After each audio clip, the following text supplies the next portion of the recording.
Restaurant চালাইতে যে দেখেন যে কেন অর্গানিক খাবারের রেস্টুরেন্ট বাংলাদেশে নাই, তাহলে যদি এটা এতই সোজা হইতো তাহলে প্রতি মোড়ে মোড়ে থাকতো। বুঝতে পারছেন? আপনি কোথাও বাংলাদেশে যদি দেখাইতে পারেন পিঙ্ক সল্ট দিয়ে রান্না করে, অর্গানিক ঘি, অর্গানিক তেল, দেশি জিনিস, দেশি মুরগির ডিম, হ্যাঁ, আমি কত জায়গায় খুঁজি পাই না রে ভাই। এমনকি এবার গেলাম ওই যে কয়েকদিন আগে কক্সবাজার, ওরা নিজেরা খুঁজে একটু দেশি ডিম জোগাড় করতে পারলো না।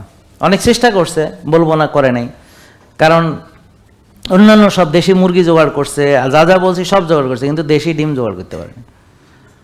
কেন? কারণ কি, ওই দেশি বলে যেটা বিক্রি করে ওটার মধ্যে ঝামেলা আছে। ওটাও ফিট খাওয়ানো মুরগিরই ডিম বা ফার্মের ডিম, যেটা প্রথম হয়েছে ছোট ছোট হয় ওগুলা বেচে। আর আমার সাথে তো আর ওগুলা করে লাভ নেই, বুঝছেন? তাহলে দেখেন অপ্রতুল